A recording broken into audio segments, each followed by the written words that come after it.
검은 SUV 한 대가 전방 위병소 앞에 멈춰섰다. 하지만 문이 열리기도 전에 누군가는 이미 그 차를 향해 모욕을 준비하고 있었다. 신임 연대장을 길바닥에 세워둔 18분. 그 짧은 시간이 한 중령의 인생을 통째로 무너뜨릴 줄은 아무도 몰랐다. 경기도 파주시 문산읍 임진강 너머로 적과 대치 중인 육군 제1보병사단. 그중 최전방 핵심 전력인 제1연대 지휘부에는 폭풍 전야 같은 긴장감이 맴돌았다. 오후 2시 정각 연대장 집무실.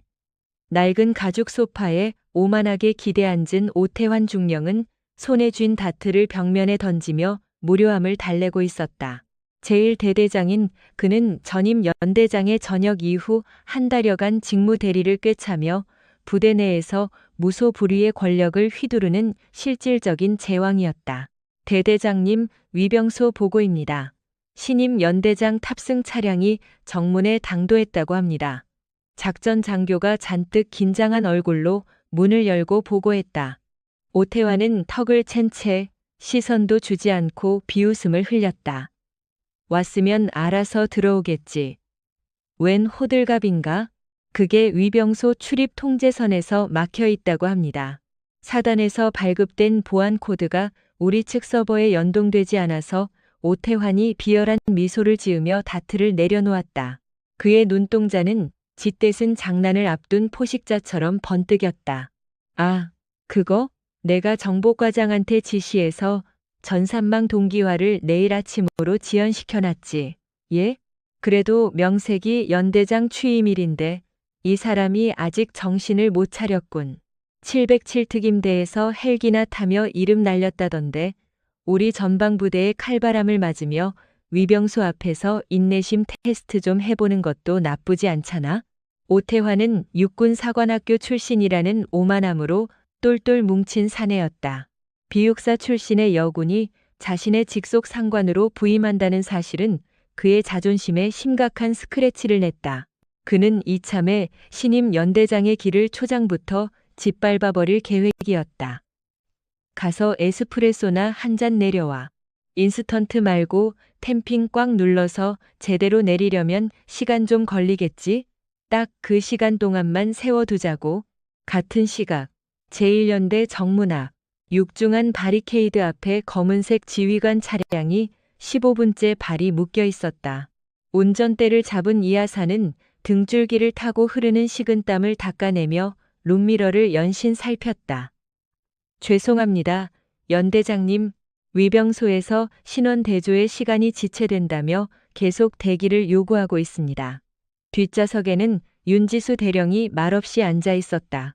건군 이래 최연소 여성 대령 진급자이자 전설로 불리는 707특임단 대테러 팀장 출신. 그녀는 태블릿 PC 화면을 끄고 차가운 눈으로 창밖의 풍경을 스캔했다.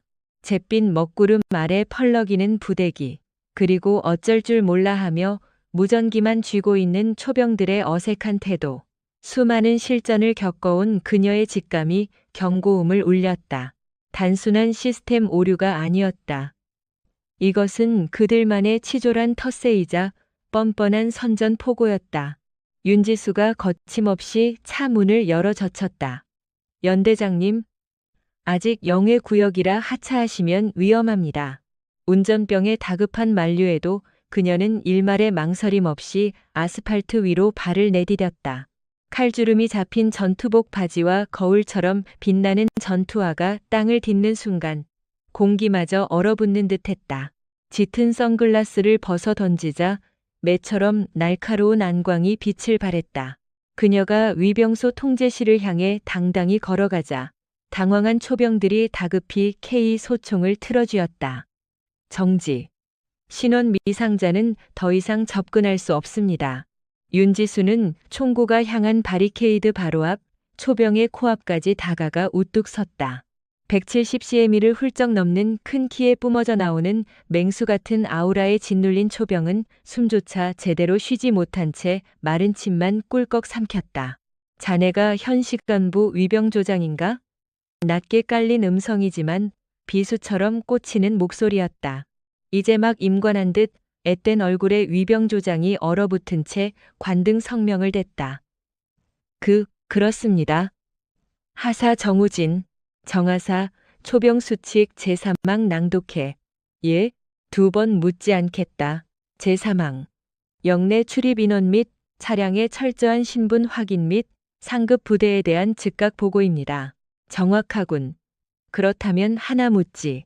1사단 예하 제1연대장의 취임 공문은 벌써 2주 전에 하달되었을 텐데 지금 전산망 타령을 하며 길을 막는 건 통신병의 명백한 직무유기인가 아니면 지휘계통의 고의적인 명령 불복종인가? 정하사의 동공이 지진이라도 난 듯 요동쳤다. 위에서 지시한 총극이라는 걸 그는 뼈저리게 알고 있었다. 하지만 눈앞에 선 윤지수 대령이 뿜어내는 살기는 평소 그들을 쥐어짜던 대대장 오태환의 얄팍한 호통과는 궤를 달리하고 있었다. 수학이 일이 넘겨. 예, 규정상 외부인에게는 내 입에서 3번 말이 나오게 하지 마라. 지휘 통제실 당직사령 연결해. 당장.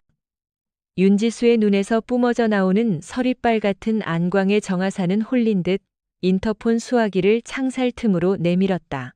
당직 사령 연결됐습니다. 수화기 너머로 나른하고 오만한 목소리가 흘러나왔다. 통신 보안. 당직 사령 1대 대장 오태환 중령입니다. 어디십니까? 뻔히 알면서도 능청을 떠는 가증스러운 목소리. 수화기 너머로는 참모들의 실없는 웃음소리와 에스프레소 잔이 부딪히는 소리가 생생하게 들려왔다. 윤지수의 붉은 입술 사이로 서늘한 호선이 그려졌다. 먹잇감을 포착한 사냥꾼의 비웃음이었다. 나 윤지수다. 오중령. 자네는 일연대의 환영 방식을 아주 창의적으로 설계했군. 아이고, 연대장님이십니까? 이거 참 송구합니다. 부대 방화벽 서버가 다운되는 바람에 신원 조회가 지연되었습니다. 즉각 조치하겠습니다. 삼척동자도 비웃을 허접한 핑계. 목소리엔 조롱기만 가득했다. 서버 핑계는 나중에 군사경찰대 감찰 조사에서나 실컷 떠드시고 내 전술 시계로 현재 시각 정확히 14시 18분. 정문 출입 통제선에서 18분을 허비했다. 명색이 특임대 출신이신 분이 그깟 10여 분을 못 참으십니까? 참는 건 내 주특기지.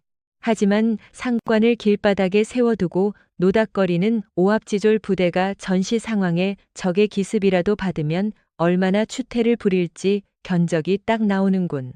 지금 당장 게이트 개방해. 철컥. 윤지수는 일말의 여지없이 수화기를 거칠게 끊어버렸다. 육중한 철문이 둔탁한 파열음을 내며 열렸다. 윤지수는 위병소를 지키는 정하사를 향해 짧게 거수 경례를 받았다. 수고해라. 경계 늦추지 말고. 그녀가 뒷좌석에 다시 오르자 잔뜩 긴장한 운전병이 백미러로 힐끔거리며 입을 열었다. 연대장님, 정말 괜찮으십니까? 일대 대장님 평판이 부대 내에서도 워낙. 윤지수가 태블릿에 기밀 문서를 넘기며 차갑게 대답했다. 이하사. 예, 연대장님. 나는 득실 때는 반군 게릴라들 사이에서도 목을 따온 사람이다. 고작 목줄 풀린 개 한 마리가 짖는다고 내 갈 길이 막히겠나? 지프차는 흙먼지를 일으키며 연병장을 가로질렀다. 윤지수의 날카로운 시선은 본청 2층의 블라인드 처진 창문을 정확히 꿰뚫고 있었다. 오히려 잘 됐지. 고름이 알아서 터져주니 손에 피 묻힐 일도 줄었어. 연대장실 문을 거칠게 열어 젖히자 매캐한 담배 냄새와 곰팡 내의 악취가 훅 끼쳐왔다. 집무실은 흡사 폐허 같았다. 책상 위에는 파쇄되지 않은 서류들이 어지럽게 널려 있었고 가죽 소파 위에는 진흙이 잔뜩 묻은 전투화 발자국이 보란듯이 찍혀 있었다. 심지어 테이블 위에는 아직 연기가 피어오르는 담배꽁초가 재떨이에 비벼져 있었다. 누군가 방금 전까지 이곳에 있었다는 명백한 조롱이었다. 뒤따라 들어온 인사과장이 사색이 되어 더듬거렸다. 연대장님, 죄송합니다. 당번병들을 시켜 즉각 치우겠. 과장이 서둘러 재떨이를 비우려 하자 윤지수가 그의 손목을 낚아챘다. 건드리지 마. 그대로 둬. 예? 감식반 부르고 당장 사진부터 찍어. 사진 말씀이십니까? 지금 이 쓰레기장이 우리 연대의 처참한 민낯이다. 상관에 대한 하극상, 군기강회의, 보안 위반의 현장. 먼지 하나도 빠짐없이 증거로 남겨라. 얼음장 같은 명령에 인사과장은 덜덜 떨며 휴대전화를 꺼냈다. 찰칵거리는 연속 셔터음이 숨막히는 사무실의 정적을 깨뜨렸다. 그 순간 복도 끝에서 박자를 엇나가는 불량한 전투와 발소리가 울려 퍼졌다. 조롱 섞인 콧노래 같은 구호와 함께 오태환 중령이 껌을 씹으며 모습을 드러냈다. 그는 짐짓 과장된 표정으로 엉망진창인 집무실을 휘휘 둘러보며 이죽거렸다. 아이고, 이게 다 뭡니까? 관리병 녀석들이 정신이 빠져가지고 환영식을 이따위로 준비했네요. 제가 아침마다 얼차려를 줘도 요즘 애새끼들이 워낙 개념을 밥 말아 처먹어서 말입니다. 그는 은근슬쩍 하급자들에게 책임을 떠넘기며 윤지수의 신경을 긁었다. 윤지수는 천천히 몸을 돌려 오태환을 쏘아보았다. 비록 배성민은 윤지수보다 머리 하나가 더 클 정도로 거구였지만 그녀의 눈빛에서 뿜어져 나오는 살기에 순간적으로 등골이 서늘해짐을 느꼈다. 송지훈 중령. 윤지수가 차갑게 이름을 불렀다. 예, 연대장님, 말씀하십시오. 자네 눈에는 이 개판이 정말 병사들의 태만으로 보이나? 그럼 뉘집게 잘못이겠습니까? 까라면 까야 할 놈들이 안 깐 거 아닙니까? 윤지수는 뒷짐을 진 채 천천히 그에게 다가갔다. 또각, 또각, 묵직한 군합 발소리가 공기를 베듯 울려 퍼졌다. 단순히 방이 더러운 거라면 병사들의 실수라 쳐주지. 하지만 상관을 기만하려는 이 썩어빠진 아그는 결코 하급자의 핑계를 댈 수 없는 지휘관의 묵인이자 책임을 뜻하지. 뭡니까? 지금 저 들으라고 하시는 말씀이 지나치신 것 아닙니까? 오태환의 목덜미가 불그락 푸르락 달아올랐다. 느려 터진 위병소 보고 쓰레기장 같은 연대장실, 그리고 주머니에 손을 찔러 넣은 자네의 그 오만방자한 태도까지. 이 모든 게 단순한 우연의 일치일까?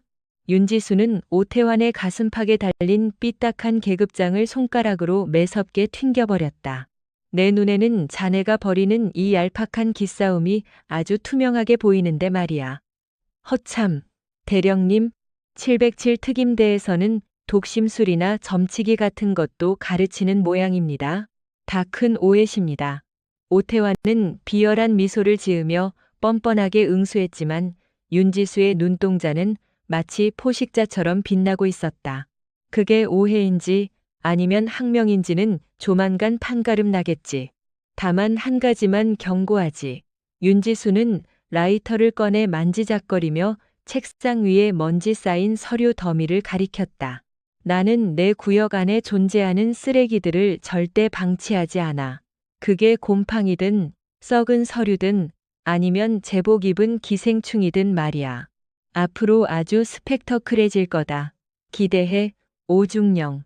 내가 특수부대에서 배운 건 고작 테러범 목 꺾는 기술 하나만이 아니거든.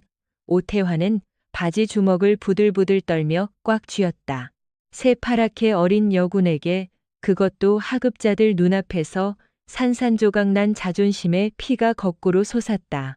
하지만 윤지수의 형형한 안광은 감히 그가 입을 뗄 수조차 없게 만드는 압도적인 공포를 품고 있었다. 미친년, 이 여자는 살인귀다. 오태환의 동물적인 본능이 미친 듯이 경고음을 울렸다. 전방 부대의 피비린내 나는 숙청이 몰아칠 전조였다. 다음 날 오전 8시 30분. 제1연대 본청 대회의실. 평소라면 잡담이 오갔을 아침 참모회의였지만 오늘따라 회의실의 공기는 살얼음판처럼 차갑게 얼어붙어 있었다. 각 부서과장들은 펜 굴리는 소리조차 내지 못한 채 마른 침만 삼키고 있었다. 상석을 차지한 한지민 대령은 미동도 없이 작전 지도를 노려보고 있었다. 그녀의 맞은편에는 유일하게 텅 빈 의자가 하나 덩그러니 놓여 있었다. 일대 대장 권도진 중령의 지정석이었다. 연 대장님. 일대 대장님께서 탑승하신 레토나의 엔진 스파크가 나가서 도착이 지연된다고 하십니다. 작전과장이 손수건으로 식은땀을 닦아내며 기어들어가는 목소리로 보고했다. 윤지수는 결제 서류에 눈을 고정한 채 서늘하게 내뱉었다. 장교 숙소에서 지휘 통제실까지는 도보로도 15분 거리다. 차가 퍼졌으면 기어서라도 시간을 맞추는 게 군인의 기본이다. 면목 없습니다. 현재 뛰어오고 계실 겁니다. 문을 잠가라. 그리고 전원 그 자리에 대기에 서리빨 같은 지시에 아무도 입을 열지 못했다. 정확히 10분 뒤 육중한 문이 쾅 부서질 듯 열리며 오태환이 비스듬히 짝다리를 짚고 나타났다. 아이고, 이거 영 지각해버렸네. 정비반 놈들이 차량 관리를 개판으로 해놔서 말입니다. 그는 일말의 죄책감도 없는 표정으로 손에 든 캔커피를 홀짝이며 자신의 빈자리를 향해 어슬렁어슬렁 걸어가 털썩 주저앉았다. 구겨진 전투복 상의에서는 짙은 시가 향이 풍겨왔다. 송지수는 결제 서류를 밀어놓고 차가운 눈빛으로 쏘아보았다. 오중령, 자세 똑바로 해. 오태환이 비스듬히 기대있던 몸을 일으키며 실소를 터뜨렸다. 대령님, 원리 원칙도 좋지만 여기 최전방 아닙니까? 적의 도발이 언제 터질지 모르는 야전 부대란 말입니다. 책상머리에 앉아있는 펜대 굴리는 부대처럼 각이나 잡고 있을 여유 없습니다. 현실적으로 가시죠. 현실적으로. 그의 말투에는 특수부대 출신 지휘관을 향한 노골적인 조롱이 배어 있었다. 현실적이라. 좋아. 그럼 그 잘난 현실 감각이 어느 정도인지 한번 볼까? 윤지수는 군수과장에게 턱짓했다. 군수과장. 준비한 자료 띄워. 곧바로 프로젝터가 윙 소리를 내며 켜졌고 복잡한 회계장부가 스크린을 채웠다. 오태환은 귀찮은 듯 화면을 쳐다보며 하품을 쩌겠다. 그것은 지난 분기 부식비 지출 내역서였다. 오중령. 최근 일대대 소속 장병들이 식사를 거르고 냉동식품만 찾는다는 민원이 들어왔는데 파악하고 있나? 요즘 애들 입맛이 다 그렇지 않습니까? 자극적이고 단짠한 것만 찾으니 짬밥이 입에 맞을 리가요. 핑계치고는 궁색하군. 이 장부를 보면 상황이 좀 다른 것 같은데 저번 달 소고기 부식 청구 내역을 보니 일대대에 150kg이 지급됐는데 취사장 배식 기록에는 고작 90kg만 소진됐어. 비는 60kg은 어디로 증발했지? 오태환의 미간이 미세하게 떨렸다. 아, 그거야 뼈 무게 빼고 기름기 걷어내다 보면 실수령량이 확 줄어듭니다. 대령님이 취사 실무를 전혀 모르셔서 하시는 말씀입니다. 뼈와 기름을 빼도 40%가 날아간다고? 자네 부대 취사병들은 식재료를 연기처럼 날려버리는 특급 마술사라도 되나 보군. 윤지수는 의자를 박차고 일어나 오태환의 등 뒤로 다가갔다. 더 기가 막힌 사실을 알려줄까? 소고기가 증발한 그날, 자네 관사에서 열린 간부 회식 영수증에는 육류 구입 내역이 단 1원도 없었어. 하지만 공관병의 제보에 의하면 그날 밤 자네 집 앞마당에서는 최고급 소고기 바비큐 파티가 벌어졌다더군. 고급 양주도 곁들여서 말이야. 오태환의 안색이 순식간에 잿빛으로 변했다. 이보십시오. 연 대장님, 지금 제게 횡령 혐의라도 뒤집어 씌우려는 겁니까? 고작 고기 쪼가리 몇 번 구워 먹은 걸 가지고 남의 것을 탐하면 도둑이고 군수품을 유용하면 횡령범이지. 단어 선택은 자유야. 핵심은 국가가 장병들에게 먹이라고 준 식량으로 자네들 회식상을 차렸다는 거니까. 윤지수는 오태환의 양 어깨를 강하게 움켜쥐었다. 소나귀의 힘에 오태환의 어깨가 흠칫 떨렸다. 자네가 입에 달고 사는 그 야전의 현실 감각이란 게 애들 밥그릇 걷어차고 지휘관들 사리사욕 채우는 거라면 내가 직접 그 썩어 빠진 감각을 난도질해주지. 물증이라도 있습니까? 개념 없는 병사놈들의 허풍을 믿으시다니요. 물증이야. 털어보면 쏟아지겠지. 군수과장, 당장 오늘 자정까지 최근 2년간의 부식 수불 대장과 영수증 교차 검증해서 내 책상 위에 올려놔. 숫자 하나라도 안 맞으면 자네 옷 벗을 준비 단단히 해. 군수과장은 파랗게 질린 얼굴로 관등 성명을 대며 고개를 숙였다. 윤지수는 턱을 치켜들며 오태환을 응시했다. 아, 그리고 오중령. 자네는 당장 내일 아침부터 일대대 병영식당에서 장병식단 그대로 배식받아. 애들이 도대체 뭘 먹고 지내는지, 배식량은 규정대로 나오는지 내 눈으로 똑똑히 지켜보란 소리야. 당분간 간부 전용 식당 출입은 전면 금지한다.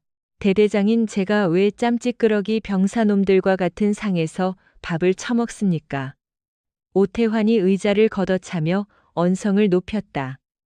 지휘관의 엄명이다.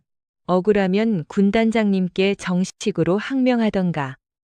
물론 연대장 명령 불복종으로 영창 갈 각오는 하고. 윤지수는 뒤도 돌아보지 않고 회의실 문을 박차고 나갔다. 덩그러니 남은 오태환은 핏대가 선 얼굴로 부들부들 떨었다. 그는 탁자 위에 있던 서류철을 벽으로 집어던지며 욕설을 내뱉었다. 저 독사 같은 년이 감히 나를 건드려? 어디 두고 보자. 오후 7시 연대장 집무실. 윤지수는 붉게 물들어가는 연병장의 노을을 무심하게 응시하고 있었다. 가벼운 노크 소리에 이어 감찰장교 김대위가 보고를 위해 들어왔다. 그는 부대 내에서 유일하게 그녀가 등 뒤를 맡길 수 있는 청렴한 신복이었다. 연대장님, 일대대장 오태환 중령으로부터 만찬 초대 연락이 왔습니다. 파주 시내의 최고급 한우 전문점에 룸을 잡아두었다고 합니다. 화해의 식사라. 윤지수는 차가운 비소를 머금었다. 대낮에 그 수모를 당하고 밤에 밥을 먹자니 꿍꿍이가 뻔했다. 10중 8구 덫을 놓은 겁니다. 독주를 먹여 추태를 유도하거나 묵직한 돈봉투로 입을 막으려는 얄팍한 수작이겠죠. 당장 취소시키겠습니다. 아니, 제 발로 함정에 들어가 줘야지. 적장의 숨통을 끊으려면 적진 한가운데로 뛰어들어야 하는 법. 윤지수는 책상 서랍 안쪽에서 초소형 도청기를 꺼내 겉옷 안주머니에 챙겨 넣었다. 김대회, 내가 그 구렁이 같은 놈과 술잔을 부딪히는 동안 자네는 뒤에서 은밀하게 단독 작전을 수행해야 해. 하명만 내려주십시오. 바로 실행하겠습니다. 오늘 자정 무렵 일대 대장 집무실을 싹쓸이한다. 예? 대대장실 잠입 작전 말씀이십니까? 송지훈이라는 인간의 본성을 분석해보니 뻔하더군. 자기 목줄을 진짜 이중장부는 부하들에게도 안 맡길 위인이야. 그렇소. 필시 집무실 이중 금고나 벽면 뒤 비밀 공간에 은닉했을 거다. 고깃집에서 나를 요리하느라 경계가 허술해진 틈이 유일한 빈틈이야. 자네 헌병 특임대 출신이잖아. 디지털 도어록이나 구형 금고 하나 따는 건 숨 쉬는 것만큼 쉽겠지? 김대위의 입가에 흥미로운 미소가 번졌다. 여부가 있겠습니까? 벼르고 벼르던 놈의 소굴을 마침내 털어보게 되었군요. 밤 8시 정각, 파주 변두리의 고급 요정 천년의 약속. 오태환은 벌써 얼굴이 붉게 달아오른 채 양주를 들이켜고 있었다. 윤지수가 단정한 검은색 코트 차림으로 룸에 들어서자 그는 자리에서 벌떡 일어나 호들갑을 떨며 맞이했다. 아하, 우리 존경하는 연대장님 오셨습니까? 이쪽 VIP 상석으로 앉으시지요. 오늘 밤은 이 오태환이가 뼈가 부서지도록 댐시겠습니다. 룸 안에 대기하던 일대대 핵심 간부들은 슬금슬금 눈치를 보며 자리를 피해 주었다. 윤지수가 차가운 표정으로 자리에 앉자 오태환이 고급 양주병을 기울였다. 자, 낮에 회의 때는 제가 선을 넘었습니다. 화해의 의미로 한 잔 올리겠습니다. 특전사 출신들은 주량도 엄청나다던데요. 윤지수는 잔을 가만히 내려다보며 입술조차 대지 않았다. 술은 취미 없고 본론이나 꺼내지. 에이, 너무 얼음장처럼 차가우십니다. 다른 게 아니라 우리 피차 이득을 보며 편하게 가자는 말씀입니다. 대령님도 장군 다셔야 하지 않겠습니까? 이 부대에서 괜한 소음 내지 마시고 얌전히 별 딸고 영전하시면 될 일이지. 굳이 벌집을 쑤실 필요가 있겠습니까? 드디어 시커먼 속내가 나왔다. 오태환은 목소리를 뱀처럼 낮추며 은밀히 말을 이었다. 그는 서류 가방에서 골프장 VIP 쿠폰이 섞인 두툼한 돈봉투를 꺼내 윤지화 쪽으로 슥 밀어주었다. 활동비라고 생각하시고 편하게 쓰십시오. 매달 이 액수의 보너스도 얹어드릴 수 있습니다. 사단 주변 민간 건설업체들이 알아서 바친 성의입니다. 명백한 검은 돈이었다. 윤지수는 봉투를 차갑게 쏘아보았다. 제법 묵직했다. 이 더러운 돈이 네가 떠들던 상부상조인가? 부대원들의 부식비까지 횡령해서 만든 피 같은 돈. 아이, 군대에 100% 결백한 장교가 어디 흔합니까? 다들 그렇게 해먹는 관행이죠. 대령님도 적당히 이거 챙기시고 이번 헌병대 장비 점검이나 식자재 감사는 대충 넘어갑시다. 윤지수는 옷 안쪽에 숨긴 도청 장치가 제대로 작동하는지 가늠하며 그 봉투를 만지작거렸다. 오태환의 입가에 비열한 미소가 번졌다. 하지만 윤지수는 돈다발을 챙기기는커녕 뜨겁게 달아오른 숯불, 화로 속으로 쳐넣을 듯 위협하다가 식탁 위로 매몰차게 내던졌다. 오중령, 넌 타깃을 아주 크게 착각했군. 예, 내 관심사는 그런 푼돈이 아니라 바로 내 놈의 군복을 벗기는 거니까. 찰나의 순간 윤지수의 스마트워치가 진동을 울렸다. 김대위가 보낸 암호 메시지였다. 작전 성공. 타일 뒤 은닉 금고 개방 완료. 비자금 장부와 차명 계좌 전량 압수 후 이탈 중. 윤지수는 차갑게 웃으며 자리에서 일어섰다. 아니, 지금 어딜 가시는 겁니까? 아직 협상이 덜 끝났습니다만 윤지수는 경멸이 가득한 눈빛으로 오태환을 쏘아보았다. 협상은 끝났어. 내 입으로 방금 전부 불었지 않나. 부대 기금 횡령, 업자들 뇌물 수수, 거기다 상관에 대한 뇌물 공여 시도까지. 무슨 소립니까? 너 설마 몰래 녹취를 한 거야? 오태환의 안색이 시체처럼 창백해졌다. 내일 아침 헌병대와 함께 연대 연병장에 전 병력 집합시켜도 내 놈이 말하는 그 알량한 관행이 어떤 참혹한 결말을 맞는지 만천하에 까발려 줄 테니. 윤지수는 일말의 미련도 없이 방문을 박차고 나갔다. 오태환은 넋이 나간 채 바닥에 털썩 주저앉았다. 오랫동안 쌓아온 자신의 왕국이 무너져 내리는 소리가 귓가에 울렸다. 새벽 2시 대대장 집무실. 도대체 이게 무슨 미친 짓이야. 오태환 중령의 턱이 공포로 요동쳤다. 독하게 마셨던 위스키 기운은 등줄기를 타고 흐르는 식은땀에 밀려 완전히 달아나 버렸다. 그는 카펫 바닥에 엎어진 채 위장된 벽면 뒤에 입을 벌리고 있는 텅 빈 금고만 하염없이 쳐다보았다. 그 철제 박스는 그의 권력을 지탱하던 심장이었다.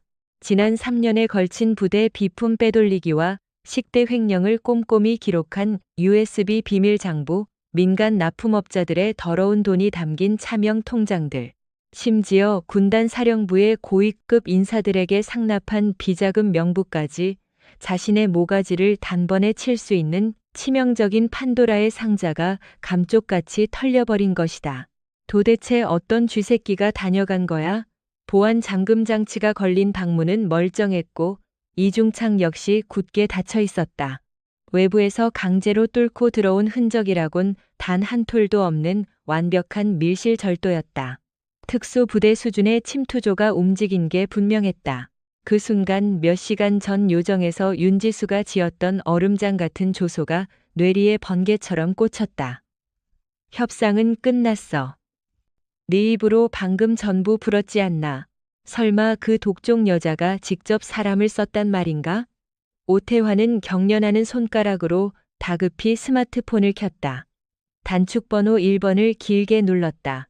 사단 사령부의 인사참모 송재학 중령. 육사 시절부터 동고동락하며 오태환의 온갖 비리를 덮어주던 최후의 동아줄이었다. 단조로운 신호음이 피를 말리며 길게 이어졌다. 뚜루루 뚜루루. 제발 좀 받아라 재하가. 7번의 신호가 넘어가서야 짜증 섞인 쉰 목소리가 흘러나왔다. 여보세요. 야 오태환. 이 새벽에 대체 무슨 매너냐? 재하가. 우리 다 템됐다. 나 좀 제발 살려다오.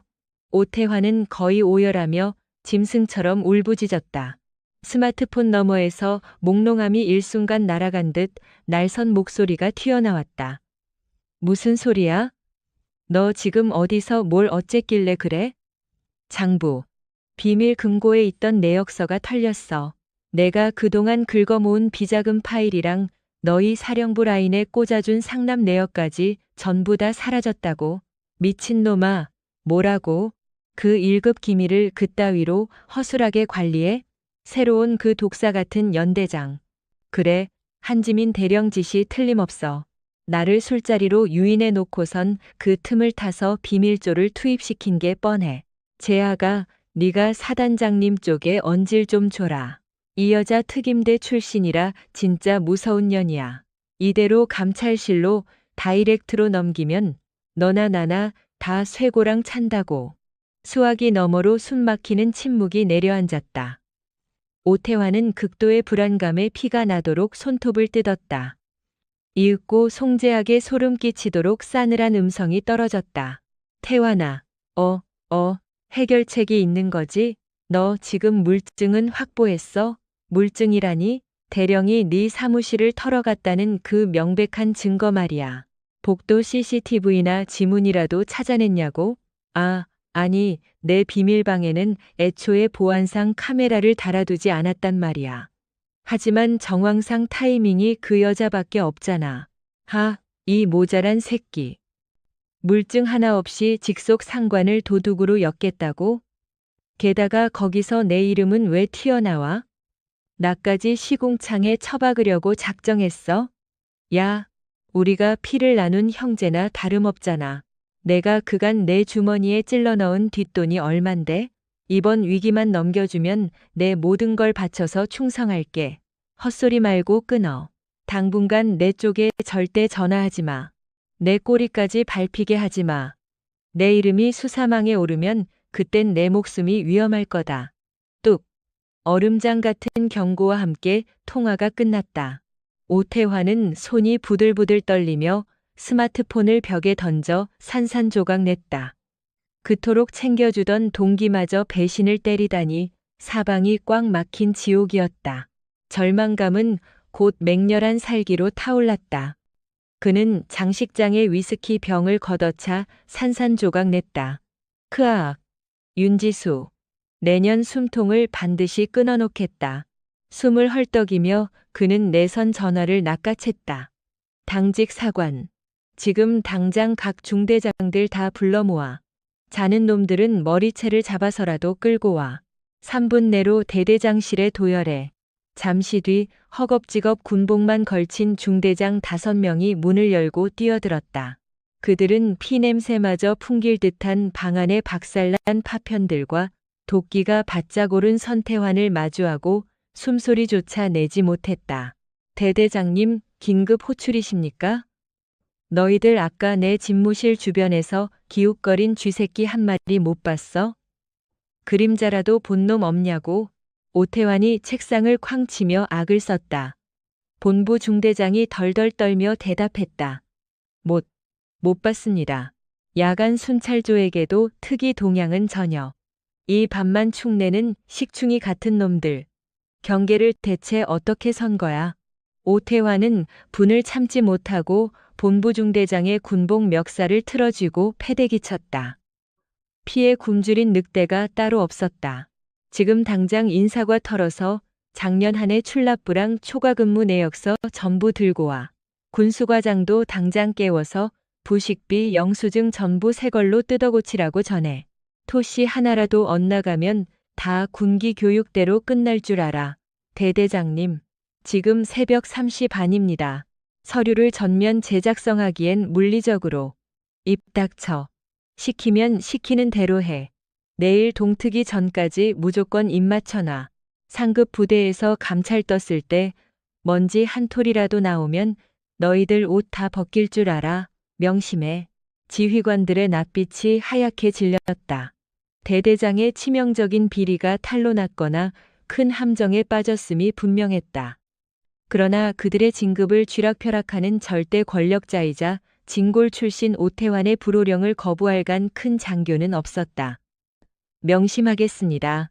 장교들은 마치 살얼음판을 걷듯 뒷걸음질 치며 방을 빠져나갔다. 텅 빈 사무실에 홀로 남은 오태환은 초조하게 입술을 깨물며 어두운 연병장 너머를 노려보았다. 칠흑 같은 어둠 속 저 멀리 사단 본부 옆 연대장실 창문만은 대낮처럼 환했다. 그 강렬한 조명이 자신의 숨통을 조이는 저격수의 레이저 포인터 같았다. 그래, 까짓것 판을 뒤집어주지. 내가 이 바닥에서 구른 짬밥이 얼만데. 엊그제 부임한 풋내기 따위에게 무너질 소냐. 그는 이중 금고를 열어 비밀 파일들을 끄집어냈다. 거기엔 부하 간부들의 은밀한 치부와 징계 보류건들이 빼곡했다. 이걸 미끼로 윤지수의 강압 수사와 월권을 언론에 터뜨릴 심산이었다. 스스로 사형 선고를 앞당기는 자살골인 줄도 모른 채 말이다. 한편 정적이 흐르는 연대장실, 윤지수는 김대위가 은밀히 확보한 이중 장부들을 매의 눈으로 훑고 있었다. 그녀의 얼굴엔 어떠한 동요도 보이지 않는 얼음 같은 냉기가 서려 있었다. 구린내가 진동을 하는군. 내 생각보다 훨씬 더. 김대위가 이를 악물며 브리핑을 이어갔다. 맞습니다. 지역 군납업자에게서 정기적으로 1,000만 원대의 상납금을 챙긴 내역, 막사 지붕 교체 예산 3천만 원을 페이퍼 컴퍼니로 빼돌려 개인 주식 투자에 탕진한 정황까지 모조리 잡혔습니다. 기가 막힌 건 지난 겨울 유격 훈련 당시 사병들에게 돌아갈 신형 방한복과 전투 식량을 뒷구멍으로 빼돌려 사제 시장에 팔아넘긴 짓거리입니다. 군복 입은 자의 긍지는커녕 거머리만도 못한 파렴치한 짓입니다. 윤지수는 묵묵히 소형 보이스 레코더의 재생 버튼을 눌렀다. 고급 요정 회식 자리에서 오태환이 검은 돈을 찔러 넣던 음성이 소름 끼치도록 생생하게 울려 퍼졌다. 이 정도 스폰서면 연대장님 품위 유지하시는데 지장 없을 겁니다. 추적 안 되는 빳빳한 5만 원짜리 현찰입니다. 이 정도 스케일이면 군사재판은 기본이고 민간 검찰에 넘어가도 최소 징역 10년은 떨어질 중범죄야. 윤지수는 결재판을 매몰차게 덮고 자리에서 일어섰다. 유리창 너머 어둠이 깔린 병영을 굽어보는 그녀의 시선 끝에 유일하게 불야성을 이룬 대대 본부와 허둥대는 장교들의 실루엣이 걸려 있었다. 도간에 든 쥐가 요란하게 발버둥을 치는군. 명백한 증거 인멸 시도입니다. 즉각 군사경찰 특임대를 보내서 컴퓨터 하드디스크부터 압수해야 합니다. 아니, 그냥 둬. 윤지수가 단호하게 손을 들어 제지했다. 어설프게 덧칠한 알리바이는 오히려 스스로 목을 조르는 완벽한 올가미가 될 테니까. 난 그놈이 밑바닥 끝까지 추락하는 꼴을 봐야겠어. 내일 해가 뜨면 전 부대원들 눈앞에서 그 알량한 권위가 갈기갈기 찢겨나가는 걸 구경하게 될 거다. 김대회. 네, 연대장님 대기 중입니다. 명일 80으로 전 장병 비상 소집령을 발동해. 집결지는 사열대 앞 메인 연병장이다. 열애는 일절 불허한다. 의무대 환자들이나 필수 야간 교대자들도 포함입니까? 초병 등 최소 필수 인력만 남기고 싹 다 긁어 모아 취사반, 수송대, 본부 참모진 하나도 빠짐없이 세워놔. 내일은 썩어 빠진 이 부대의 고름을 짜내고 새 판을 짜는 거룩한 날이 될 거니까. 명 받들겠습니다. 헌병대 투입 시기는 언제로 조율할까요? 사단 군사경찰대장과 이미 작전 조율은 마쳤어. 내일 오전 9시 정각 전군이 모인 조의 단상으로 들이닥치기로 했다. 윤지수는 집무실 한편에 꼿꼿이 선 깃발의 태극 문양을 묵직한 시선으로 응시했다. 송지우는 필사적으로 내 숨통을 끊을 반격 카드를 쥐어짜고 있겠지. 궁지에 몰린 독사가 최후의 발악을 하는 법이거든. 만약에 무력 충돌을 대비해 무장한 5분 전투대기 부대를 은밀히 배치해 둘까요? 오중령이 제정신을 잃고 총기라도 들고 뛸 위험이 농후합니다. 윤지수는 서늘하면서도 매혹적인 미소를 지어 보였다. 아니, 병력 배치는 취소해. 노미만인 앞에서 완벽하게 미쳐 날뛰어주는 게 내 마지막 시나리오니까.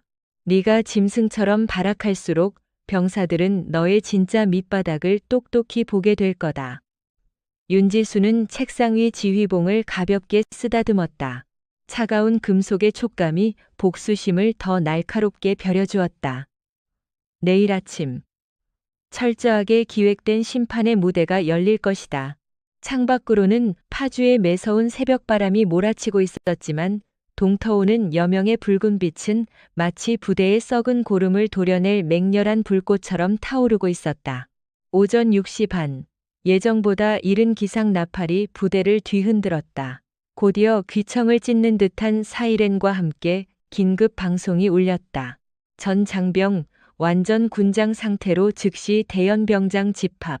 병사들은 당황하며 막사를 뛰쳐나왔다.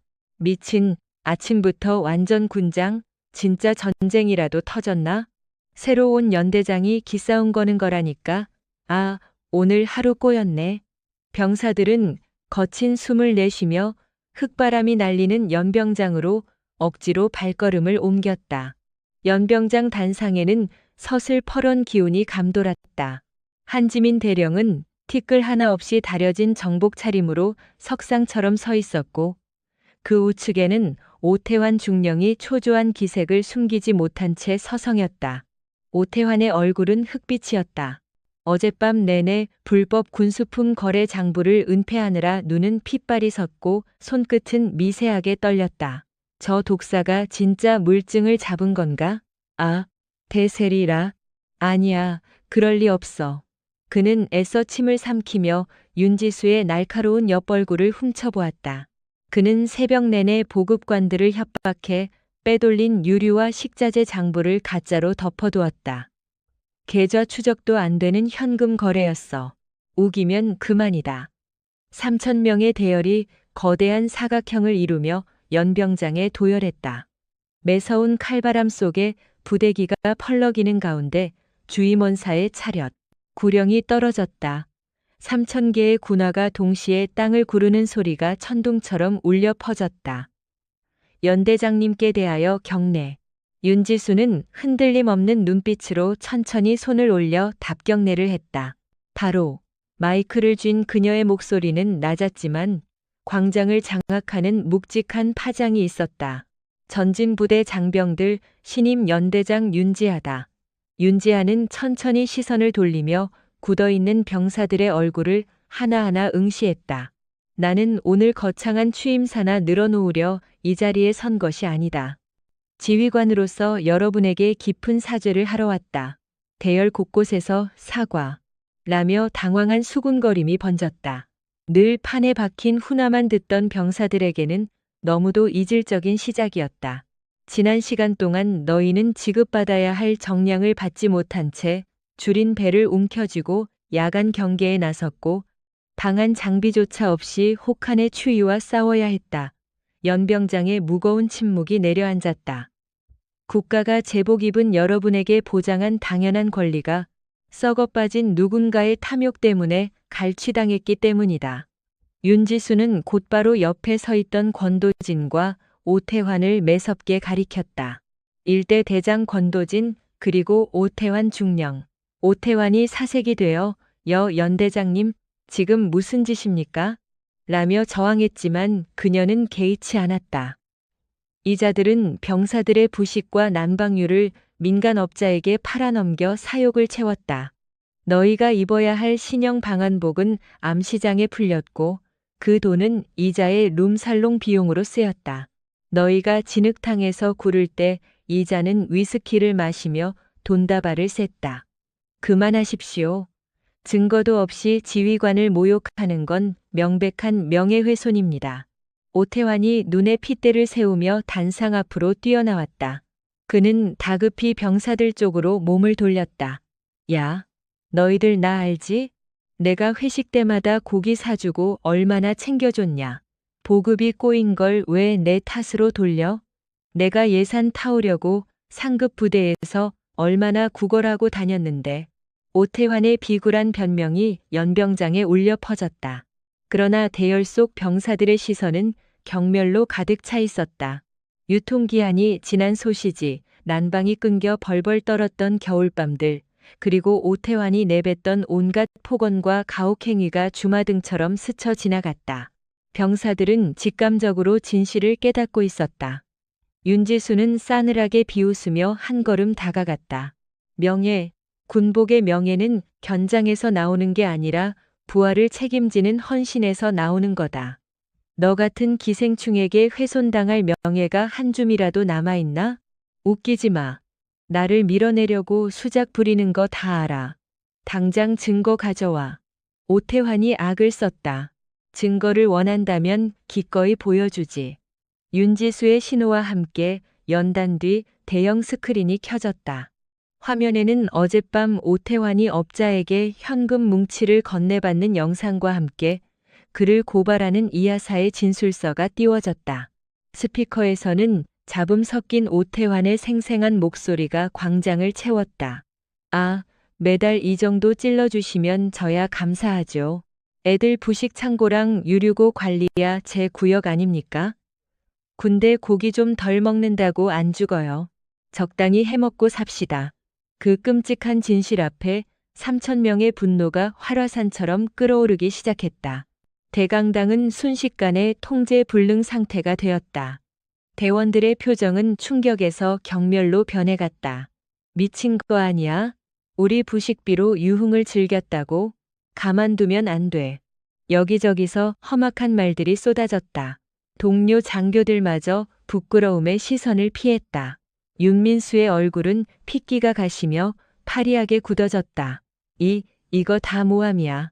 저 대령이 꾸며낸 가짜라고. 그는 이성을 잃은 채 한지윤을 향해 돌진했다. 증거가 담긴 기기를 빼앗기 위한 발악이었다. 그런들, 그만해라. 한지윤의 단호한 외침과 동시에 그녀가 그림자처럼 파고들었다. 덤벼드는 윤민수의 손목을 날렵하게 잡아채어 관절을 꺾고 하체를 걷어차 단상 위에 고꾸라뜨렸다. 크악. 윤민수의 고통스러운 신음이 터져나왔다. 특수전사령부에서 연마한 호신술이었다. 한지윤은 그를 바닥에 결박한 상태로 얼음장같이 차가운 시선을 보냈다. 군형법 제44조 항명, 제56조 상관에 대한 특수상해 미수, 추가로 공금 횡령과 불법 금품 수수. 한지윤은 또렷한 목소리로 그의 범죄 사실을 차례대로 짚었다. 마지막까지 정말 꼴사납군 윤중령. 바로 그 순간 부대 입구에서 요란한 경광등 불빛이 번쩍였다. 끽. 사단 군사경찰대 호송차 3대가 강당 앞을 막아섰다. 전투복 차림의 군사경찰들이 장비를 차고 신속하게 하차했다. 정대위, 체포해. 옆에 서 있던 정대위가 확성기를 들었다. 지금 이 순간을 기해 일대 대장 윤민수 중령을 현행범으로 구속합니다. 압수한 이중 장부와 영상 증거는 이미 사단 법무부에 이관 조치했습니다. 묵비권을 행사할 수 있고 변호사를 부를 수 있습니다. 군사경찰들이 연단으로 쇄도하여 윤민수의 양팔을 제압하고 포승줄을 묶었다. 찰칵. 서늘한 쇳소리가 공간을 갈랐다. 이거나 당장 손 떼. 내가 어떤 사람인 줄 알아? 나 사관학교 성골이야. 너희 전부 영창 갈 줄 알아? 송태호 중령님 빨리 연결해. 윤민수는 짐짝처럼 질질 끌려나가며 악을 썼다. 그러나 그 발악은 위압감을 주기는커녕 처참할 만큼 구차해 보였다. 부대원들은 뒷모습을 향해 손가락질하며 조롱했다. 아룸, 한지윤은 옷깃을 털어내고 정면을 응시하며 단상 중앙으로 걸어갔다. 똑똑히 보았나? 그녀의 나지막한 음성에 들끓던 대강당이 찬물을 끼얹은 듯 정적에 휩싸였다. 이것이 공정이다. 아울러 이것이 본관이 지휘할 맹호 부대의 절대적인 규율이다. 그녀는 멀어지는 윤민수를 향해 손을 뻗었다. 비리를 저지르는 자, 후배들을 착취하는 자, 군복의 무게를 잊은 자는 계급장을 불문하고 처절한 응징을 받게 될 것이다. 내 부대에서 완전히 뿌리 뽑힐 때까지 대원들의 심장 깊은 곳에서 뭉클한 전율이 솟구쳤다. 그것은 수년간 상실했던 상관에 대한 존경심이었다. 마침내 병력들을 방패처럼 품어줄 참된 리더를 맞이한 것이다.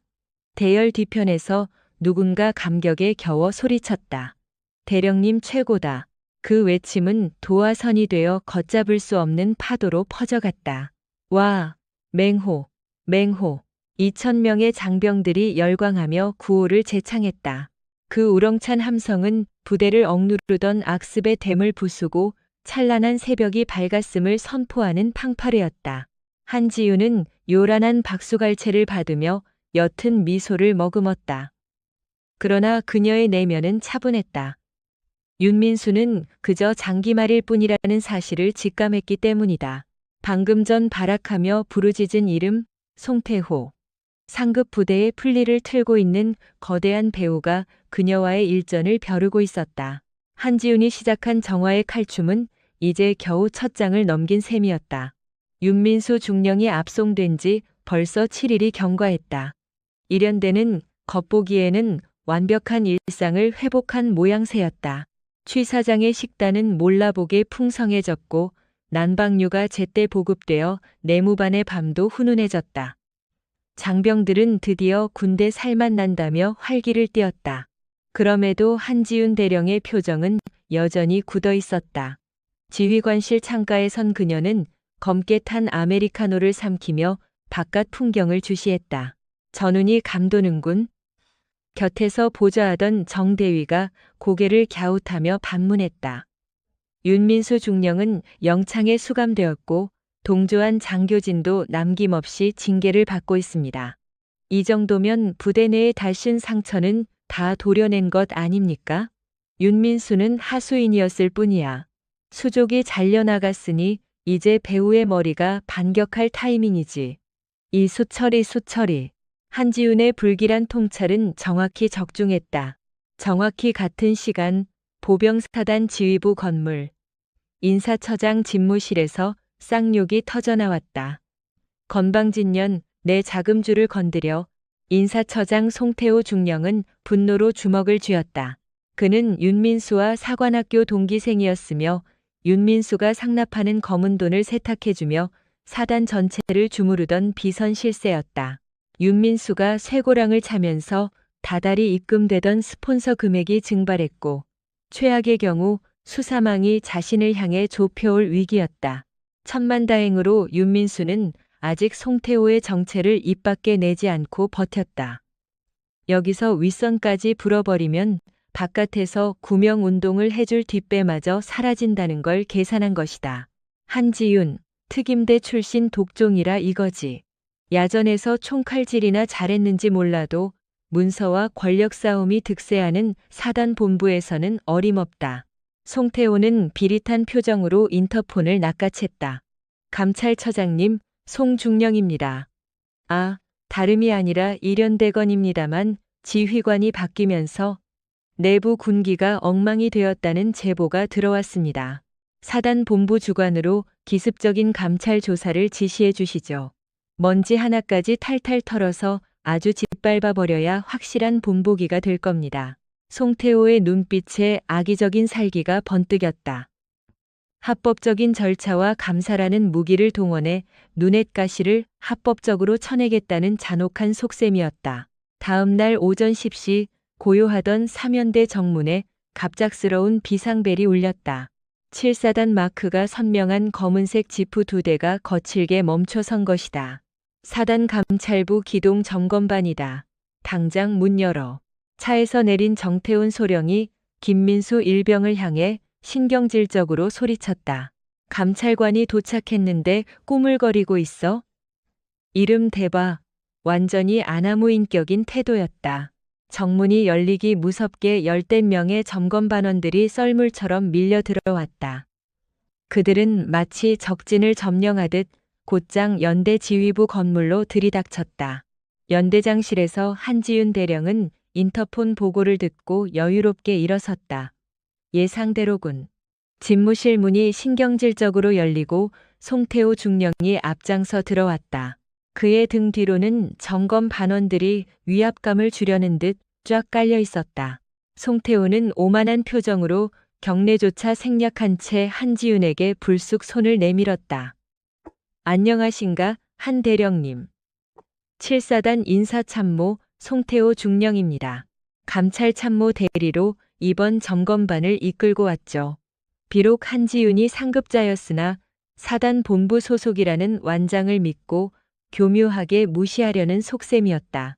한지윤은 허공에 뜬 그의 손을 외면한 채 얼음장 같은 시선으로 쏘아붙였다. 경례. 네? 상관을 마주하면 거수경례가 먼저라는 기본 수칙도 사단에서는 까먹나 보지? 송태호의 낯빛이 순식간에 불그락푸르락해졌다.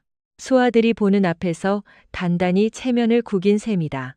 그는 머쓱하게 손을 내리고는 마지못해 손날을 올렸다. 필승.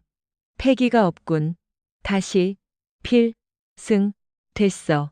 공문 한 장 없이 불쑥 들이닥친 걸 보니 사단에 불이라도 났나? 송태호가 어금니를 꽉 깨물고 대꾸했다. 윤민수 중령건으로 사면대의 군기문란이 우려 수준이라는 판단이 섰습니다. 부대 전반의 실태를 파악하고 문제점을 즉각 뜯어 고치려 내려온 겁니다. 겉보기엔 그럴듯한 점검이었으나 실상은 먼지털이식 표적 수사를 하겠다는 선전포고나 다름없었다. 알았어, 적극 협조하도록 하지. 단, 선은 넘지 마. 내 부대원들을 억지로 괴롭힌다면 나 역시 좌시하지 않을 테니까. 하하. 염려 마시죠. 철저히 규정과 원칙에 입각할 테니까요. 송태호는 입꼬리를 비열하게 올리며 집무실을 빠져나갔다. 곧바로 피말리는 점검이 시작되었다. 점검반원들은 2인 1조로 찢어져 연대 구석구석을 이잡듯 뒤지기 시작했다. 아주 사소한 오타나 구석의 얼룩까지 꼬투리를 잡으며 대대적인 압박을 가했다. 내무반에서는 살벌한 점검이 이어졌다. 이병 모포각이 다 무너졌잖아. 전투와 굽에 묻든 진흙은 또 뭐고? 당장 엎드려 뻗쳐. 본부 사무실 역시 서류 뒤집기로 난장판이었다. 어이, 윤성민 소령. 작전 명령서 양식이 구버전이잖아. 들여쓰기 간격도 안 맞고. 이거 싹 다 파기하고 밤을 새워서라도 새로 작성해. 급양대 식당까지 들이닥친 그들은 억지를 부렸다. 식칼 거치대. 살균 램프가 꺼져 있네.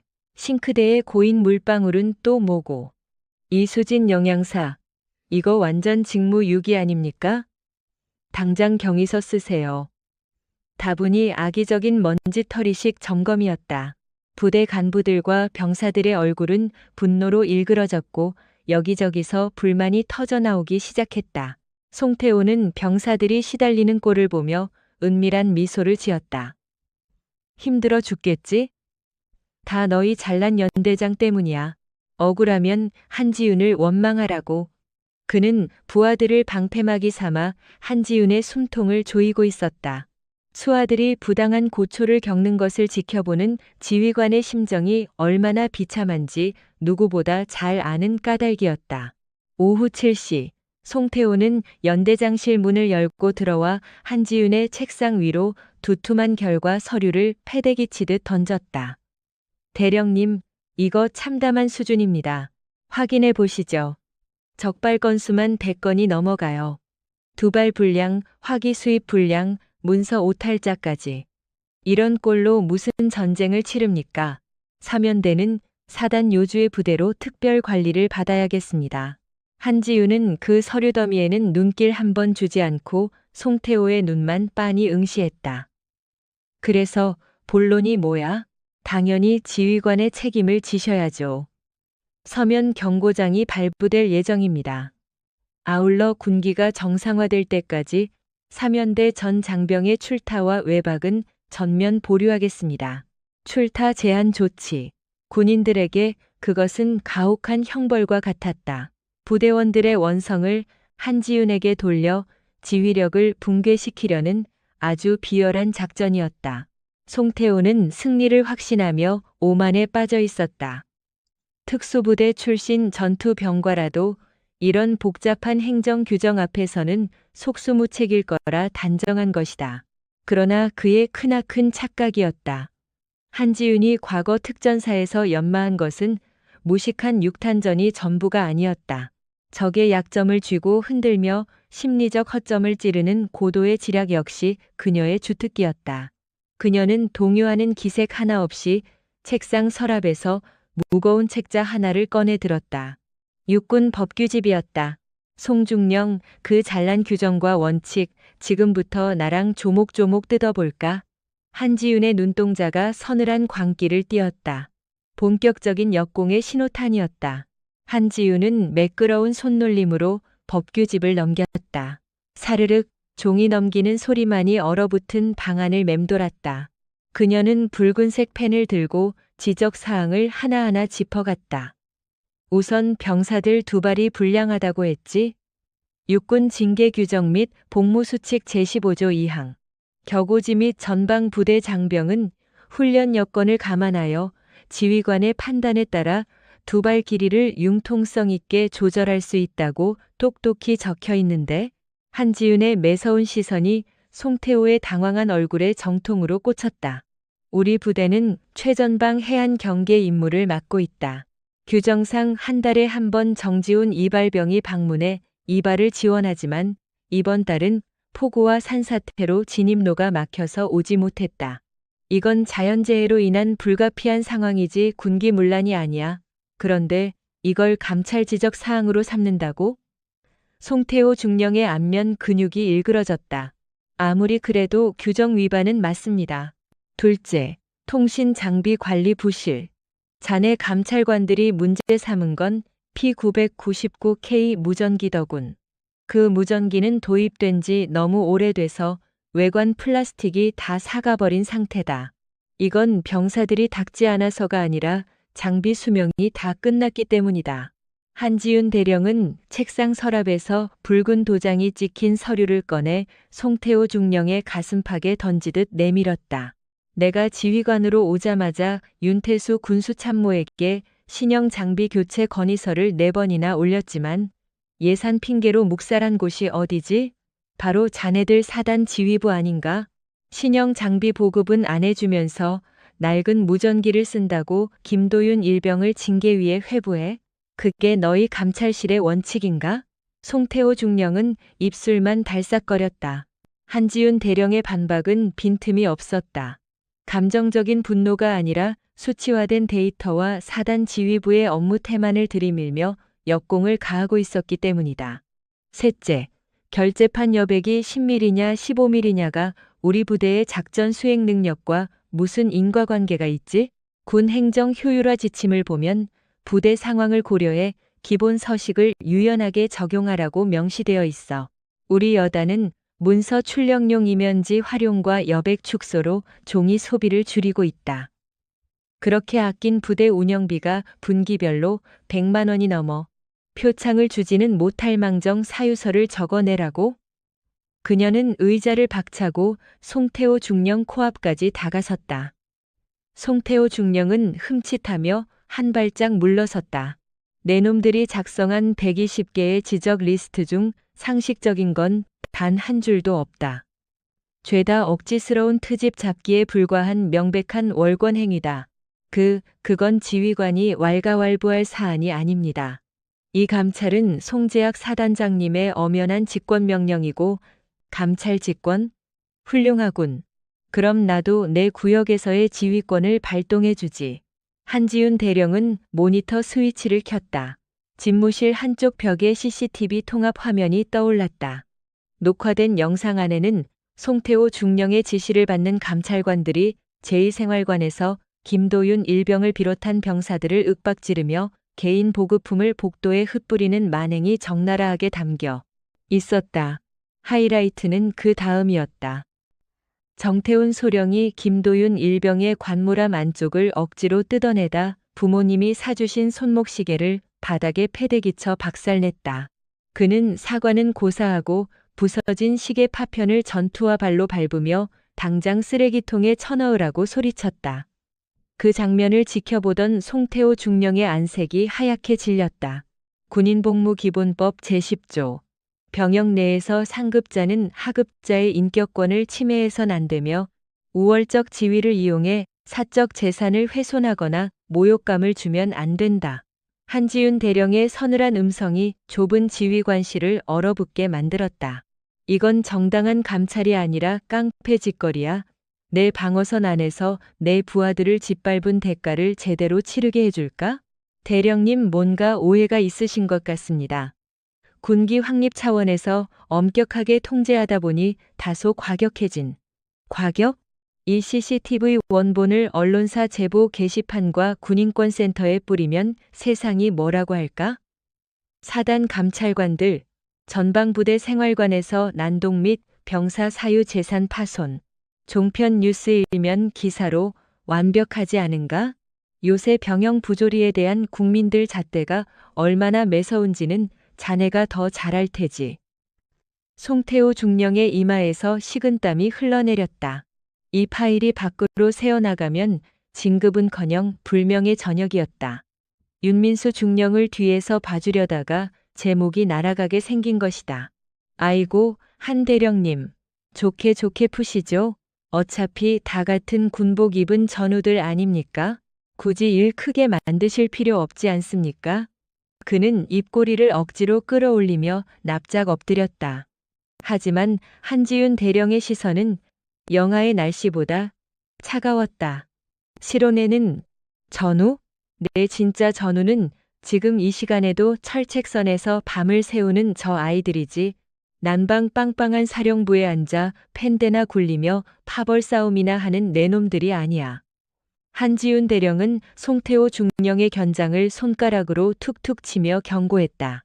양자택일해. 지금 즉시 모든 지적사항 백지화하고 내 부대에서 사라지든가 아니면 이 증거물과 함께 너와 윤민수 중령 사이의 검은 뒷거래를 파헤쳐 달라고 군사경찰대에 정식 고발장을 접수하든가. 송태호 중령은 헉하고 숨을 삼켰다. 한지윤이 자신과 윤민수 중령의 밀착 관계까지 파악하고 있을 줄은 꿈에도 몰랐다. 대체 어느 선까지 알고 있는 거지? 윤민수가 일 처리를 허술하게 하는 줄 알았는데 자기 방어용 엑셀 파일은 기가 막히게 정리해뒀더군. 매월 감찰실 특별활동 지원비 명목으로 상납된 계좌 이체 내역과 일시가 일원 단위까지 기록되어 있던데 사실 한지윤이 확보한 자료에는 알파벳 이니셜만 적혀 있을 뿐이었다. 하지만 지은 죄가 있는 놈들은 찔러보면 반응이 오기 마련이다. 송태호 중령은 사색이 되어 덜덜 떨리는 무릎을 간신히 지탱했다. 철저한 판정패였다. 알량한 감찰 권한으로 갑질을 하려다 제 발등을 찍고 목숨줄까지 헌납한 꼴이었다. 아, 알겠습니다, 대령님. 지금 당장 감찰반 철수시키겠습니다. 방금 지적한 사안들은 전부 폐기. 그냥 가서는 안 되지. 한지윤 대령은 모니터 속에 비친 부서진 시계를 손가락으로 가리켰다. 정태훈 소령더러 김도윤 일병에게 직접 무릎 꿇고 사과하고 새 시계로 똑같이 변상하라고 해. 그리고 내 놈이 데려온 감찰반 쓰레기들 전부 본청 앞 국기계양대에 일렬로 세워서 내 부하들에게 공개 사과하게 만들어. 그 절차가 끝나면 위병소 밖으로 꺼져. 그건 장교로서의 위신이. 위신? 남의 소중한 편지를 갈기갈기 찢은 놈들이 위신을 입에 담나? 억울하면 관도. 난 지금 바로 인터넷 게시판에 업로드하면 그만이니까. 한지윤 대령은 태블릿 PC를 흔들어 보였다. 알겠습니다. 하면 될 거 아닙니까? 송태호 중령은 거의 울먹이는 목소리로 소리쳤다. 1시간 뒤 11년대 지휘통제실 앞 주차장. 믿기 힘든 광경이 펼쳐졌다. 사단 사령부에서 내려온 정태훈 소령과 오지훈 감찰관 등 10여 명의 간부들이 한 줄로 도열해 어린 정우진 상병에게 허리를 굽히고 있었다. 미안하다. 내 실수로 네 편지를 훼손했다. 꼭 보상하마. 편지를 찢었던 정태훈 소령은 수치심에 목까지 붉어진 채 모기만한 소리로 용서를 구했다. 정우진 상병은 당황한 기색이 역력한 채 얼어붙어 있었다. 그 뒤에서는 송태호 중령이 주먹을 꽉 쥐고 부들부들 떨고 있었다. 11연대의 수많은 장병들이 건물 복도와 창틀에 매달려 구경하는 와중에 처참한 망신살이 뻗친 것이다. 한지윤 대령은 턱을 채 여유롭게 그들을 내려다봤다. 송중령, 사과가 너무 성의 없는 거 아닌가. 쥐새끼도 아니고 11연대 전 장병들에게 고합니다. 이유 여하를 막론하고 심려를 끼쳐 죄송합니다. 향후 우리 부대에서 전폭적인 보급을 책임지겠습니다. 송태호 중령은 치욕스러움에 입술을 깨물며 소리쳤다. 됐어. 그만 꺼져. 한 번만 더 내 구역에 발을 들이밀면 그땐 정말로 군복 벗겨서 내쫓을 테니까 명심해. 송태호 중령과 오지훈 감찰관 무리는 도둑질하다 걸린 사람처럼 허겁지겁 지프차에 타서 위병소를 통과했다. 폐주하는 적군의 몰골과 다를 바 없었다. 검은색 차량이 시야에서 사라지자 주차장 일대는 폭풍이 지나간 듯 고요해졌다. 병사들은 꿈이라도 꾸는 듯 서로의 얼굴만 쳐다봤다. 사단 본부 소속의 악명 높은 검열관들을 연대장이 직접 쌍욕을 섞어가며 내쫓은 것이다. 다름 아닌 일반 병사의 찢어진 편지 한 장을 핑계로 말이다. 와, 우리 대령님 장난 아니다. 미쳤다. 일개 병사 편 들어주려고 사단 간부들을 밟아버렸어. 누군가 환호성을 지르며 박수를 쳤다. 와, 짝짝짝. 박수갈채는 순식간에 요란한 메아리가 되어 부대 전체로 퍼져나갔다. 너나 할 것 없이 창문을 열고 환호성을 내지르며 열광했다. 한지윤 대령님, 만세. 필승, 필승. 한지윤 대령은 열광하는 장병들을 보며 씩 웃었다. 그녀는 구겨진 편지를 품에 안은 정우진 상병에게 걸어갔다. 많이 놀랐어? 아닙니다. 정말 감사합니다. 대령님, 은혜 잊지 않겠습니다. 정우진 상병은 코끝이 찡해져서 훌쩍거렸다. 종이 쪼가리야 테이프로 붙이든 새로 쓰든 하면 그만이야. 하지만 군인의 명예는 한 번 꺾이면 다시 세우기 어렵거든. 내 새끼들이 남들 앞에서 고개 숙이는 꼴은 죽어도 못 참는다. 알아들었어? 넷. 가슴에 새기겠습니다. 한지윤 대령은 정우진 상병의 등을 툭툭 쳐주고는 지휘 통제실로 돌아갔다. 장병들이 그녀의 뒷모습을 바라보는 눈빛은 마치 구원자를 보는 듯한 맹목적인 신뢰로 가득 차 있었다. 송태호 중령을 처참하게 박살냈음에도 한지윤 대령의 표정은 차가웠다. 어차피 송태호 역시 거대한 권력의 꼬리일 뿐이니까 머지않아 사단 전체에 흉흉한 소문이 쫙 퍼질 것이다. 11연대장 한지윤 대령은 한 번 물면 절대 놓지 않는 미친 개라고 덤빌 테면 다 덤벼봐. 그녀는 속으로 차갑게 읊조렸다. 11연대는 지금부터 진정한 전투 준비에 돌입하는 것이다. 일견 부대의 평온이 깃든 듯 보였지만 곧 다가올 거대한 회의를 앞둔 숨고르기일 뿐이었다. 한지윤 대령이 사단 작전과장 송태호 중령을 묵사발낸 사건은 삽시간에 사단 본부를 뒤흔들었다. 어디 시골 구석 연대장 따위가 감히 사단 핵심 참모를 개망신을 줘. 일보병사단 부사단장 백항림 준장은 찻잔을 집어 던지며 노발대발했다. 그는 송태호 중령과 윤민수 중령의 든든한 뒷배였고 송재학 사단장의 자리를 호시탐탐 노리는 교활한 인물이었다. 자신이 키워온 수족들이 연달아 한지윤 대령에게 잘려나갔다는 사실은 백준장의 자존심을 무참히 짓밟았다. 한지윤, 특전사에서 날고 기었다 이거지? 어디 두고 보자. 진짜 야전 부대의 매운맛을 확실하게 보여주마. 열흘 뒤 사단 통합회의실. 송건호 군단장이 참관하는 대규모 야외 기동 훈련을 대비한 긴급 회의가 열렸다. 송재학 사단장을 포함한 주요 참모들과 예하 부대 지휘관들이 총집합했다. 공기는 숨이 막힐 듯 무거웠다. 백항림 준장이 레이저 포인터를 들고 단상에 올랐다. 이번 작전은 우리 부대의 전술적 역량을 송건호 군단장님께 증명해야 하는 사활이 걸린 훈련이다. 단 한치의 오차도 용납하지 않는다.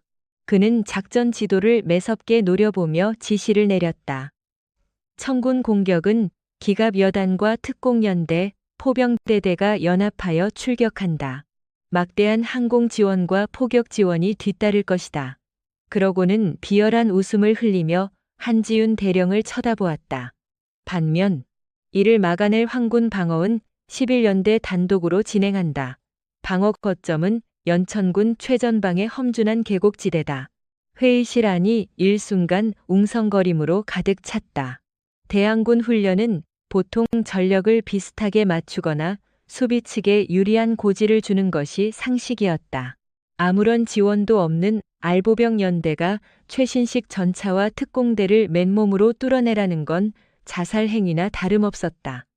하지만 백준장의 억지는 거기서 끝이 아니었다. 추가로 11연대에는 최악의 페널티가 부여된다. 적의 대규모 포격으로 인해 지휘 통제망이 완전히 마비되고 레이더 장비의 90%가 소실된 상태에서 시작한다. 더불어 교량 폭파로 인해 추가 병력 및 물자 보급은 전면 통제된다. 미친 소리나 다름없었다. 사실상 눈을 가리고 귀를 막은 채 맨주먹으로 탱크를 상대하라는 악의적인 설정이었다. 이건 정상적인 작전 수행 능력을 평가하려는 게 아니라 11연대를 본보기로 박살내겠다는 처형 선고였다. 타 부대 지휘관들이 식은땀을 흘리며 한지윤 대령의 입만 바라보았다. 누가 봐도 책상을 엎고 분노해야 할 절망적인 상황이었다. 한지윤은 조금의 흔들림도 없는 눈빛으로 백항림 준장을 빤히 쳐다보았다. 의문사항이 있습니다. 뭔가? 자신 없나? 벅차면 당장 포기해. 지휘관은 얼마든지 바꿀 수 있으니. 백항림이 입꼬리를 올리며 자극했다. 그게 아닙니다. 통제 조건이 애매한 부분이 있어 짚고 넘어가려 합니다. 통신망이 완전히 붕괴되었다면 무전기를 일절 쓸 수 없다는 의미입니까? 그렇다. 자네 부대는 개전 즉시 모든 무전 장비의 전원을 꺼야 한다. 연락병이나 유선 전화망만으로 부대를 이끌어라. 현대전 환경에서 아날로그식 지휘 통제가 통할지 확인하려는 목적이다. 알겠습니다. 그럼 대항군인 공격부대 측의 조건은 무엇입니까? 그쪽도 제약이 주어집니까? 전혀 없다. 대항군은 모든 지휘 통신망을 100% 가동한 상태로 밀고 들어온다. 실전이 언제나 공정하던가? 최악의 악조건을 이겨내는 것이 진정한 지휘관의 역량이다. 명백히 불공평한 조건이었다. 그럼에도 불구하고 한지윤은 순순히 수긍했다. 잘 알겠습니다. 지시하신 통제 조건에 따르겠습니다. 작전 회의를 마치고 밖으로 나서자 송민우 대령이 한지윤에게 다가와 출출 혀를 찼다. 한 대령, 제정신이요? 기갑 부대가 밀고 오는데 무전통신 없이 방어라니? 이번 훈련에서 낙제점이라도 받으면 백장군 성향상 즉각 보직 해임안을 상정하고도 남을 거요. 한지윤은 도리어 가볍게 웃어 보였다. 오려해 주신 점은 고맙습니다. 그렇지만 부사단장님께서 한 가지 놓치신 맹점이 있습니다. 맹점이라니 그게 무슨 소리요? 우리가 무전기를 쓰지 않으면 적군 역시 우리의 통신을 엿들을 수 없다는 점입니다. 한지윤의 두 눈에 서늘한 기운이 감돌았다. 맹수를 잡겠다며 함정을 파두었지만 결국 그 함정에 빠져 허우적대는 쪽이 사냥감일지 아니면 사냥꾼일지는 직접 부딪혀보면 알게 될 겁니다. 부대로 돌아온 한지윤은 곧바로 긴급 지휘관 회의를 열었다. 참모진의 얼굴에는 수심이 가득했다. 지휘망 마비와 군수품 지원 불가, 게다가 기갑 세력을 앞세운 정예 대항군 부대까지 어떤 전술 컴퓨터 시뮬레이션을 돌려보아도 11연대가 괴멸되는 것은 불보듯 뻔한 결과였다. 연대장님, 솔직히 이건 답이 안 나오는 싸움입니다. 험준한 산악지대에서 대대 병력이 멀리 떨어져 있는데 통신망 없이 어떻게 협동작전을 펼친단 말입니까? 하나씩 고립되어 각계격파 당할 것입니다. 윤성민 소령이 답답한 듯 머리를 쥐어뜯었다. 한지우는 지휘봉 끝으로 훈련 지역 지도를 툭툭 쳤다. 다들 기본 야전 교범의 통신 보안 수칙을 기억하고 있나? 네, 그렇습니다만 이 상황에 뜬금없이 교범 타령이십니까? 그 항목의 가장 첫 줄에 뭐라고 명시되어 있지? 가장 완벽한 통신 보안은 절대적인 침묵에서 시작된다라고 쓰여 있다. 한지우는 지도상의 주요 도로에 굵은 빨간 줄을 그어 나갔다. 대항군은 최신식 전자 장비를 갖추었다. 당연히 우리가 통신 두절로 인해 대혼란에 빠져 있을 거라 확신하고 긴장의 끈을 늦출 거다. 또한 압도적인 기동력과 화력만 믿고 큰 길을 따라 속도전으로 밀어붙일 텐데 바로 그 지점이 적의 치명적인 빈틈이다. 빈틈이라 하시면 어떤? 기본을 망각한 오만함이지. 한지우는 회의실에 모인 참모들을 한 명씩 응시했다. 이번 전술 훈련 동안 우리는 전파를 일절 발산하지 않는다. 그 대신 우리 부대만의 고유한 수동통신 체계를 가동할 거다. 각 대대별로 체력이 좋고 산길에 밝은 병사들을 차출하여 인편 통신망을 깔아라. 더불어 암호화된 수색 깃발, 연막, 그리고 거울의 빛 반사를 활용해 신호를 주고받는다. 수색 깃발과 빛 반사라니요? 지금이 어느 때인데 조선시대 파발마나 봉수대 같은 방식을 쓰신단 겁니까? 적군의 허를 찌르는 가장 원시적인 수단이 때로는 최고의 무기가 될 수 있다. 게다가 우리는 수세적으로 방어만 하지 않을 작정이다. 명백히 진지 방어 훈련인데 방어를 포기하신다는 말씀이십니까? 진지에 가만히 틀어박혀 적 기갑 부대의 포탄을 맞아주는 건 그냥 다 같이 죽자는 소리다. 적군 지휘부가 짠 시나리오대로 순순히 당해주진 않을 거다. 한지윤이 쥔 지휘봉의 끝이 통상적인 방어 진지가 아니라 적군이 통과할 것으로 보이는 주요 진경로 주변의 험준한 산악 능선들을 향했다. 철저한 기습 매복 작전으로 간다.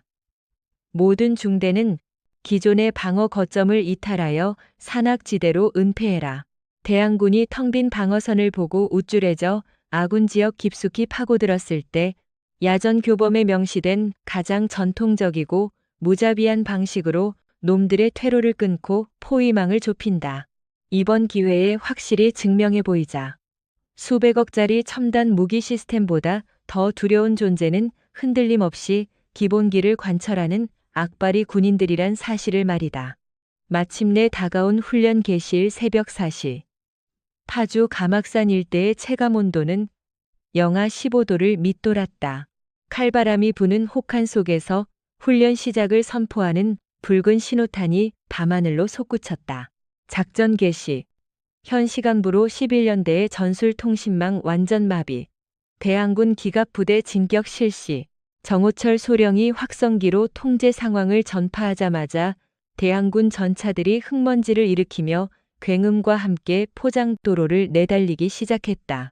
후미에는 기보대대 소속 장갑차들이 줄지어 뒤따랐다. 대항군 지휘소의 윤철호 대령은 느긋하게 상황을 지켜보고 있었다. 현재 11년대의 전파 발신은 제로입니다. 감청반의 보고에 따르면 무전 신호가 전혀 포착되지 않는다고 합니다. 보나마나 지휘 통제망이 완전히 박살나서 아수라장이 된 게 틀림없습니다. 크하하, 꼴 한번 우습게 됐군. 한지윤 대령이 특수전 사령부 출신이라며 기세등등하더니 막상 뚜껑을 열어보니 쥐뿔도 없군 그래. 기갑 중대, 기동속도 최고로 높여라. 파죽지세로 연대 지휘소까지 뚫어버려라. 대항군의 진격은 거침이 없었다. 그들은 11년대의 최전방 방어구역을 향해 사납게 돌진에 들어갔다. 그런데 잠깐 텅 비어있지 않습니까? 선봉에서 진격하던 김태윤 대위가 당황한 기색으로 전차를 세웠다. 제1방어선으로 구축해둔 참호와 사주 경계 진지에는 개미 새끼 한 마리 보이지 않았다. 격전을 치른 흔적이나 다급히 퇴각한 흔적조차 전무했다. 애당초 병력을 배치한 적이 없는 것처럼 일대가 쥐죽은 듯 조용했다. 선봉 중대 보고 현재 전방의 방어 병력이 전혀 식별되지 않습니다. 전원 도망친 것으로 추정됩니다. 퇴각했다고? 지레 겁먹고 산악으로 꽁무니를 뺐나 보군. 신경 쓰지 말고 그대로 전진해라. 어차피 연대 지휘부만 타격하면 게임 오버다. 대항군 주력은 방어 병력이 빠져나간 텅 빈 진지를 그대로 통과하여 11연대의 깊은 후방으로 거침없이 파고들기 시작했다.